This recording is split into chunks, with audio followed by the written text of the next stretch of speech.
जय श्रीराम, जय महाराष्ट्र, जय खानदेश गाईस. तर पुन्हा आपल्या एका नवीन ब्लॉग व्हिडिओमध्ये स्वागत करतो. तर आजचा ब्लॉग व्हिडिओ थंबनेल बघून तुम्हाला कळलं असेल की आज आपण जातो तुळजा मातेचं दर्शन करायला.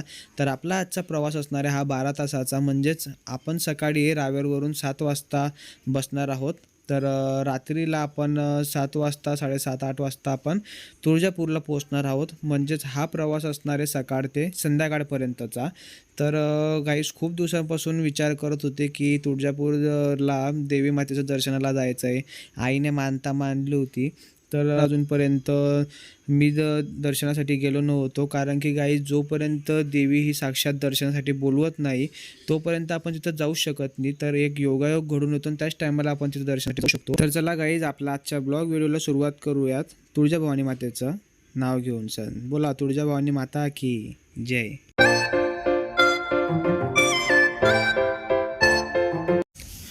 तर या प्रवासात मी एकटा नव्हतो, तर माझी आई आणि आम्ही दोघंच होतो.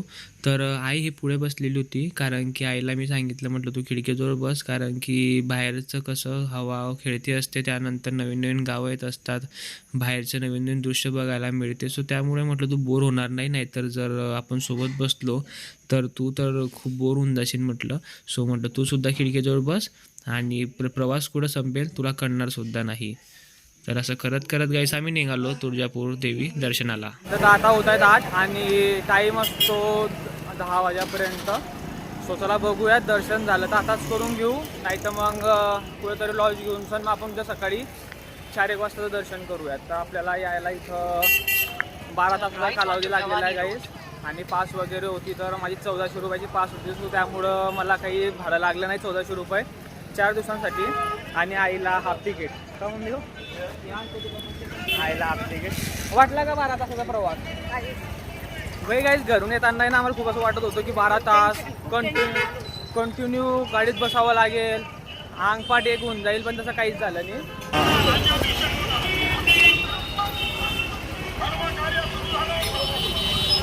फायनली गाईज आपण एंटर झालेलो आहोत आतमध्ये. सो इथं सर्व रेस्टॉरंट वगैरे आहे, पूजेचे सामान, वस्तू वगैरे. आपण सर्वजण जो व्ह्यू बघायला इथपर्यंत येतो ना, तो व्ह्यू तुम्ही बघू शकता. हे बघा गाय,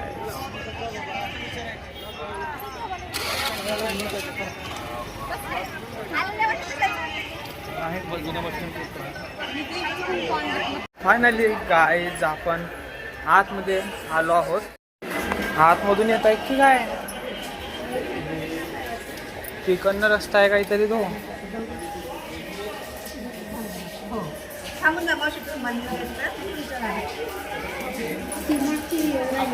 तर इथं आहे गाईज गोमुख तीर्थ. चांगलं सटकती जागा इथं. हे बघा, अशा प्रकारे आहे गोमुख तीर्थ.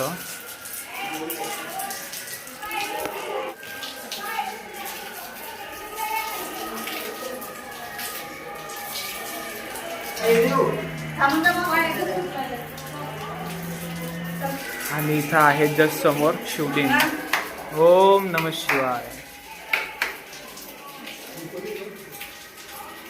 तर आता काय, आपण गोमुख तीर्थातून बाहेर आलेलो आहे आणि इथं आता समोर आहे श्री सिद्धिविनायक उजव्या पिंडेस गणपती.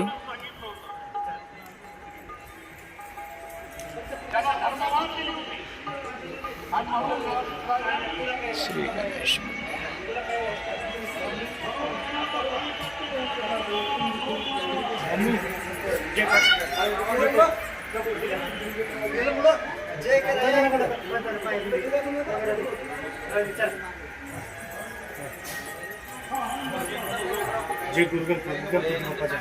तर हे आहे काही सरदार निंबाडेकर प्रवेशद्वार.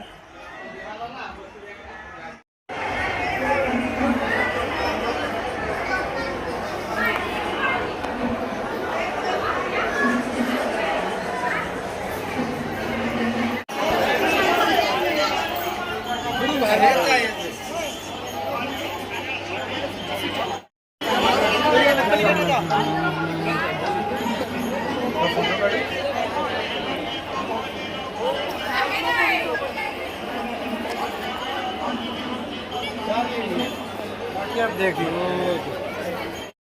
हे गाईस श्री यज्ञ मंडप आणि जस्ट यज्ञ मंडपाच्या बाजूला हे झाड आहे आणि इकडं दर्शन मंडपाकडे जाण्याचा मार्ग.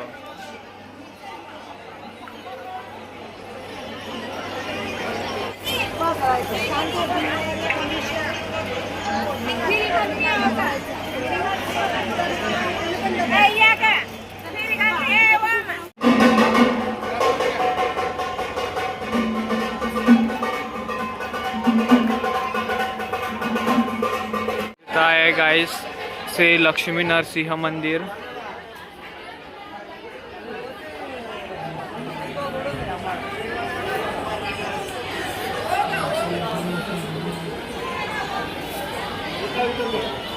आणि हे श्री मल्हारी मार्थ मंदिर.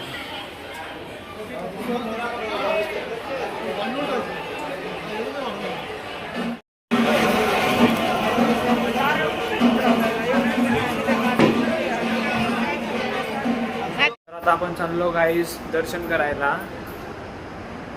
बघा काहीच गर्दी नाही, लिटरली काहीच गर्दी नाही आहे. घरून येताना कसं वाटत होतं खूप गर्दी होती ना, हा ना भाई, काहीच गर्दी नाही आहे. नाही तर एवढी गर्दी असते नाही का सीझनच्या वेळी.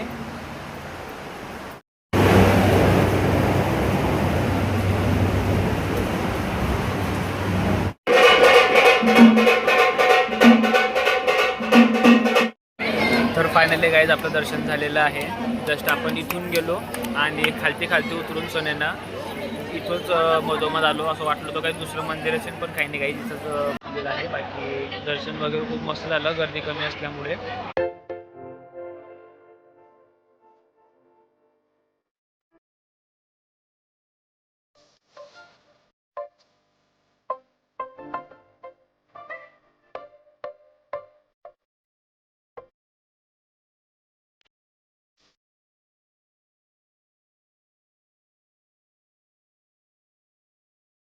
तर गाईस फायनली दर्शन इतकं उत्कृष्ट पद्धतीने झालेलं आहे ना, तर गर्दी कमी असल्यामुळे मस्त प्रकारे दर्शन झालं. आणि आता रामलीला पेढेवाले, तर प्रसादी निमित्त काहीतरी पेढा वगैरे घेऊन घेऊ. सो फायनली गाईस खूप भारी असं दर्शन झालं आहे आपलं तुळजा भवानी आईचं. आणि बघा सकाळी आपण 7 वाजता रावेरवरतून बसलो होतो. 7 ते इथं आपण 8 वाजता तुळजापूरला पोहोचलो. मॅक्झिमम म्हणजे हे 12 तासाचा प्रवास होता. खूप भारी असं म्हणजे काही 2-3 दिवसा अगोदर आपली प्लॅनिंग होती. तर असं वाटत होतं की यार 12 तास एका जागेवर बसायचं गाडीमध्ये, किती बोर होईल असं तसं. पण काही लिटरली काय सांगू तुम्हाला, काहीच वाटलं नाही बिलकुल. आणि अजून पण एकदम एनर्जेटिक आहे. तर भारी असं दर्शन झालेलं आहे. बसस्टँडपासून तर रूम आपलं मंदिर खूप जवळच आहे आणि मंदिराजवळच आपण रूम घेतलेला आहे. तर पर पर्सन 800 रुपये आपल्याला रूम भेटलेला आहे. तर रूम बघू शकता गाईस तुम्ही, अशा प्रकारचं रूम आहे. चला वॉशरूम बी दाखवू का. हे बघा एकदम क्लीन मस्त रूम वगैरे. आणि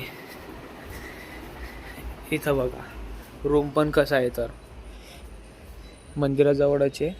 इथं सरळ थोडंसं गेलं ना, फक्त पुढेच या बोर्डाच्या तिकडच्या साईडला मंदिर आहे. इथून मंदिर दिसते. आणि हे बघा शकता आता झालेले आहे गाईस 11:30 रात्रीचे. आणि आता पूर्ण प्रकारे शांतता झालेली आहे. हे बघा इकडं पण. आणि लॉज म्हणजे खूप आहे गाईस, तिथं रूमान वगैरे खूप आहे. राहण्यासाठी तुम्ही एकदम बिंदास्त राहू शकता. आपण इथं पवन एक्झिक्युटिव्ह लॉजमध्ये इथं स्टे केलेला आहे आपण आज. आता 11 वाजता रूम घेतलेला आहे. सो 11 नंतर तर आपण उद्याची दुपारी 12 वाजेपर्यंत आपण रूममध्ये राहू शकतो. बट आपलं आहे ना, उद्या सकाळी ज्या गाडीने आपण आलो ना आता बसनी, ती गाडी उद्याच्या दिवशी सकाळी 6 वाजता परत रावेरला जाणार आहे. सो म्हटलं टाईमपास करण्यापेक्षा तर आम्ही सकाळी 5 वाजता उठू. 5 वाजता उठला फ्रेश वगैरे होऊन 6 वाजता बसस्टँडला जाऊ. आणि बसस्टँडवरतून गाईज लगेच आपल्याला 30 बस आहे. सो त्याच बसने आपण आपल्या गावी जाऊ. तर उद्याच्या दिवशी 6-7 वाजेपर्यंत तर आपण आपल्या गावी रावेरला असणार आहे. तर याचा टोटल खर्च सांगू तुम्हाला, तर मी आहे ना 1400 रुपयात पास काढली होती पूर्ण 4 दिवसांची. मी कुठं पण फिरू शकतो पूर्ण महाराष्ट्रामध्ये. तर याचा खर्च तर 1400 रुपयातच होईल. त्यानंतर 800 रुपयाचा रूम, खाण्यापिण्याचे अशा प्रकारे गाईस 2,500पर्यंत पर पर्सनला खर्च येऊ शकतो. बाकी तुमच्यावरती तुम्ही जेवढा खर्च करणार तेवढा. सो उम्मीद करतो गाईस तुम्हाला आपला आजचा ब्लॉग व्हिडिओ नक्कीच आवडला असेल तर प्लीज व्हिडिओला लाईक शेअर आणि चॅनलला पहिल्यांदा सबस्क्राईब करायला विसरू नका. तर खूप दिवसापासून चाललं होतं गाईस तुळजाभवानीचं दर्शन. लहानपणापासून तर मी आता 23-24 वर्षाचं होऊन गेलो. तर इतक्या वेळ लोटला गेलेला आहे, पण फायनली गाईज देवीनं दर्शनाला बोलवलं. आणि जोपर्यंत गाईज ते बोलवत नाही ना तोपर्यंत तुम्ही मुळीच येऊ शकत नाही दर्शनाला.